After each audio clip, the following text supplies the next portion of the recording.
حضرت فاطمہ کی ماں حضرت خدیجہ، وہ نبی اکرم صلی اللہ علیہ وسلم کی وائف، وہ کیا کرتی ہیں؟ ان کو سرکار کو کوئی ستو باندھ دیتی ہیں. ستو ایک ویٹ کے بنے ہوتے ہیں آٹے کے، اور کچھ پانی باندھ دیتی ہیں زمزم کا. سرکار دو عالم صلی اللہ علیہ وسلم ساتھ لے جاتے ہیں، اور کئی کئی دن تک، ایک ایک ویک تک غار ہرا میں وہاں عبادت کرتے ہیں. کیا عبادت کرتے ہیں؟ بس مراقبہ، تعبد، تصور الی اللہ، اللہ رب العزت کی بات. اور سرکار 8 دن کے بعد جب واپس آتے ہیں، 6 دن کے بعد واپس آتے ہیں، سرکار دو عالم صلی اللہ علیہ وسلم خواب میں دیکھتے ہیں رات کو. جو خواب میں دیکھا تھا جب صبح ہوتی ہے تعبیر بالکل بے عین ہی وہی کی وہی جیسا خواب دیکھا تھا. سبحان اللہ.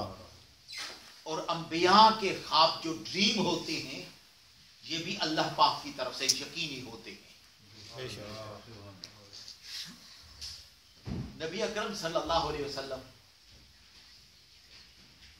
40 سال کی جب عمر ہوئی، غار ہرا میں بیٹھے ہوئے، تصور مراقبہ کیا ہوا ہے اکیلے. اب اندازہ لگائیں، آپ حضرات کوئی حج کی طرف حج کو گئے ہوں گے، کوئی عمرے کو گئے ہوں گے، غار ہرا ضرور گئے ہوں گے. جو غار ہرا کی طرف جاتا ہے کتنا مشکل راستہ ہے. اب اندازہ لگائیں سرکار دو عالم صلی اللہ علیہ وسلم نے کیسے وہ تلاش کیا ہوگا. وہ جگہ سیدھا کھڑا ہو تو سامنے بیت اللہ ہے، خانہ کعبہ ہے سامنے بالکل. اور یہ تو آج کے زمانے کی بات ہے، اس وقت کیا حالت ہو، کوئی راستے بالکل نہیں. سرکار دو عالم صلی اللہ علیہ وسلم وہ جگہ تلاش کی، وہاں بیٹھے.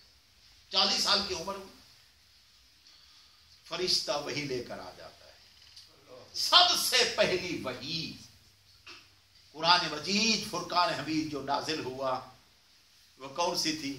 بسم اللہ الرحمن الرحیم، اقرأ بسم ربک الذی خلق، خلق الانسان من علق، اقرأ وربک الاکرم الذی علم بالقلم، علم الانسان ما لم یعلم. اقرأ بسم ربک الذی خلق، اپنے رب کے نام سے جس نے پیدا کیا ہے پڑھو. جبریل امین آ گئے، لمبی گفتگو ہے. نبی اکرم صلی اللہ علیہ وسلم یہ وحی لے کر آئے، یاد کی، وہ سیدھا گھر آئے. حضرت خدیجہ فرماتی ہیں نبی اکرم صلی اللہ علیہ وسلم پر کب کبھی تاری تھی، جیسے کہ سخت سردی ہو نا، سردی میں بندہ سردی لگی ہوئی ہو، یہ حالت تھی نبی اکرم صلی اللہ علیہ وسلم. سرکار نے فرمایا زملونی زملونی، میرے اوپر کمبل ڈالو، میرے اوپر کمبل ڈالو، میرے اوپر کمبل ڈالو. حضرت خدیجہ کبریٰ نے کمبل ڈالا. سرکار دو عالم صلی اللہ علیہ وسلم تھوڑا سا سکون میں آئے، ریلیکس ہوئے. حضرت خدیجہ کبریٰ نے پوچھا بات کیا ہے یا محمد صلی اللہ علیہ وسلم، یا محمد بات کیا ہے؟ انہوں نے کہا خدیجہ بہت بڑی ذمہ داری آ گئی.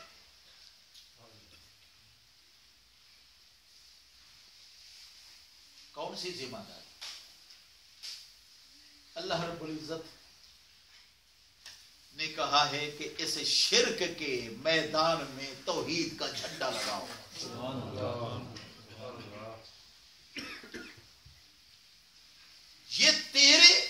یہ خاندان قریش کے لوگ بڑے بڑے سردار، ہر ایک کے اپنے بت ہیں. خانہ کعبہ کے اندر بت ہے، خانہ کعبہ کی چھت پر بت ہے، صفا پر بت رکھے ہوئے ہیں، مروہ پر الگ بت رکھے ہوئے ہیں.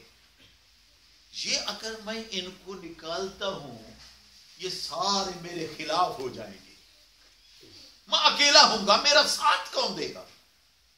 اب اندازہ لگائیے کتنا وہ ذہین خاتون تھی. اور حضرت خدیجہ الکبریٰ she was richest woman of the Mecca, امیر ترین خاتون تھی. بزنس کئی ان کے بزنس کے قافلے جاتے تھے.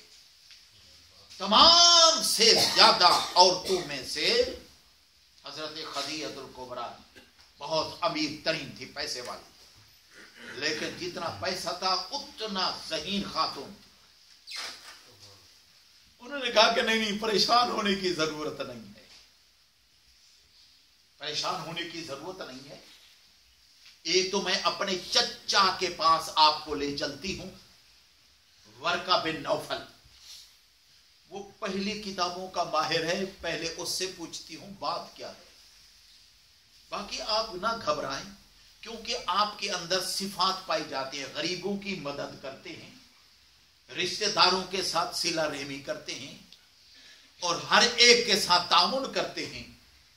تو یہ چیزیں جس کے اندر پائی جائیں تو وہ اکیلا نہیں رہتا، پورا زمانہ اس کے ساتھ کھڑا ہو جاتا ہے. اللہ اس کو تنہا نہیں چھوڑا کرتا.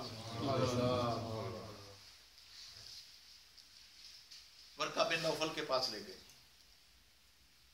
ان کے چچا تھے، وہ پہلی کتابوں کے ماسٹر تھے. انہوں نے کہا میں سمجھ گیا ہوں آپ کی سٹوری سے، یہ وہی ناموس ہے جو موسیٰ پر نازل ہوا تھا علیہ السلام. لیکن مجھے اس دن کا خطرہ ہے جب آپ کی قوم، آپ کے لوگ اس مکہ سے تمہیں نکال دیں گے، آپ کے خلاف ہو جائیں گے. سرکار نے فرمایا میرا اپنا خاندان، فیملی. انہوں نے کہا ہاں، جو بھی حق کی بات لے کر آیا لوگ پہچانتے نہیں. نبی اکرم صلی اللہ علیہ وسلم نے اللہ رب العزت کی طرف سے حکم ہوا حبیب کہہ دو لا الہ الا اللہ محمد رسول اللہ. سب سے پہلے اسلام کس نے قبول کیا؟ حضرت خدیجہ الکبریٰ رضی اللہ تعالی عنہا نے. اور اس کے بعد وہاں موجود تھے حضرت علی المرتضی، عمر 8 سال ہے، انہوں نے لا الہ الا اللہ محمد رسول اللہ. اور ادھر سے سیدنا ابو بکر صدیق جو نبی اکرم صلی اللہ علیہ وسلم کے بزنس پارٹنر تھے، انہوں نے بھی لا الہ الا اللہ محمد رسول اللہ پڑھا. اور زید بن حارثہ جو حضور صلی اللہ علیہ وسلم کے غلام تھے، انہوں نے بھی پڑھا. یہ ہو گئے نبی اکرم. جو میں آپ کو بتانا چاہتا ہوں معراج کیوں ہوا، کیسے ہوا، وہ بتا کر پھر اپنے موضوع کو لے کر چلو. سمپل سی باتیں، لیکن آپ کے نالج کے اندر اضافہ. نبی اکرم صلی اللہ علیہ وسلم نے تبلیغ شروع کر دی، سارے کے سارے مخالف ہو گئے. 12 سال 12 years نبی اکرم صلی اللہ علیہ وسلم نے تبلیغ کی، لیکن ماننے کے لیے کوئی تیار نہ تھا. Very few people they have accepted Islam. Majority of the Makkah, majority of the people, they have refused, rejected message of the Prophet sallallahu alaihi wasallam. انہوں نے ماننے سے کہ اپنے خاندان کے لوگ نبی اکرم صلی اللہ علیہ وسلم کی فیملی کے 12 سال ایسے گزر گئے. اور فقط یہ نہیں کہ بات نہیں مانتے تھے، تکلیفیں دیتے تھے. سرکار چلتے تھے تو دھکے دیتے تھے. ابو لہب جو حضور صلی اللہ علیہ وسلم کا سر چچا تھا، اس کی بیوی کانٹے بچھاتی تھی راستے پر. نبی اکرم صلی اللہ علیہ وسلم کو مشورہ دینے والوں نے مشورے دیے کہ آپ یہاں سے ہجرت کر جائیں، کیونکہ جو قریبی رشتہ دار ہوتے ہیں، قریب کے لوگ ہوتے ہیں، وہ انسان کی شان نہیں جانتے. وہ تو وہی کہتے تھے یہ محمد ہے، عبداللہ کا بیٹا ہے، سارا تو ادھر ہی رہا ہے، بچپنا ہمارے اندر گزرا ہے، آج کہتا میں رسول ہوں، میرے پاس اتنا علم آ گیا ہے، میں نبی ہوں، یہ کہتا ہے یہ وغیرہ. یہ ہمارے سامنے رہا، نہ کبھی مسجد گیا، نہ کبھی مکتب گیا، نہ کبھی سکول گیا، نہ کالج گیا، نہ یونیورسٹی گیا، اور بات بڑی علمی باتیں کرتے ہیں. ہم ان کی بات نہیں مانتے. اب اندازہ لگائیے 12 سال تکلیفیں دیتے تھے. نبی اکرم صلی اللہ علیہ وسلم جا کر نماز پڑھتے تھے مکہ کے اندر خانہ کعبہ میں، تو وہ آ کر وہ جو اوجھڑیاں پڑی ہوئی ہوتی ہیں نا وہ مردے جانوروں کی، وہ اٹھا کر سرکار دو عالم صلی اللہ علیہ وسلم پر ڈال دیتے. اب اندازہ لگائیے 2 بندے سرکار دو عالم صلی اللہ علیہ وسلم کے ساتھ کھڑے تھے. ایک حضرت خدیجہ الکبریٰ رضی اللہ تعالی عنہا اور دوسرے حضرت ابو طالب. 2 بندے یہ سرکار دو عالم صلی اللہ علیہ وسلم کی ہیلپ کے لیے کھڑے. حضرت ابو طالب بنو ہاشم جو قبیلہ تھا اس کے سردار تھے. سارے قریش کے لوگوں نے اس قبیلے کا بائیکاٹ کر دیا، سوشل بائیکاٹ. نہ ان کے ساتھ شادی میں جانا ہے، نہ غمی میں جانا ہے. شیب ابی طالب وہ ایک ویلی تھی حضرت ابو طالب کی، اس ویلی کے اندر انہوں نے ان کو ڈال دیا. انہوں نے کہا باہر نہیں نکل سکتے.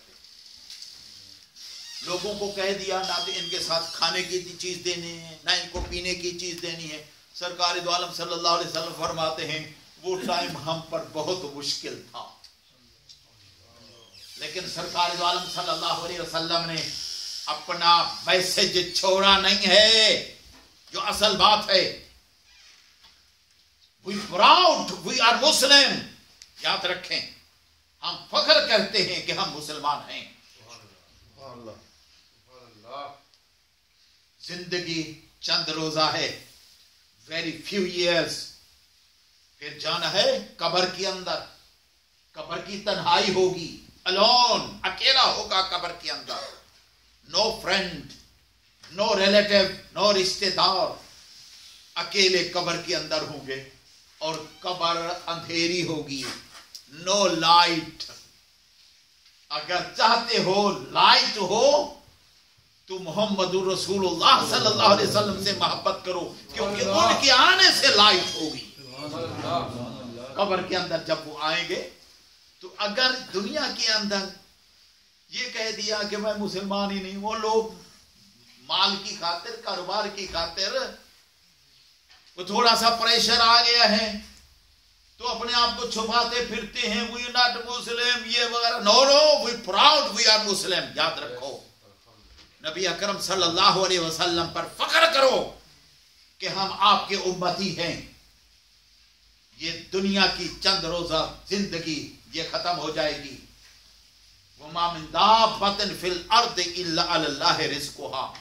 اللہ رب العزت فرماتا ہے زمین پر جو چیز بھی چلتی ہے نا اس کا رزق میرے ذمہ ہے. رزق اس نے دینا ہے. جہاں بھی ہیں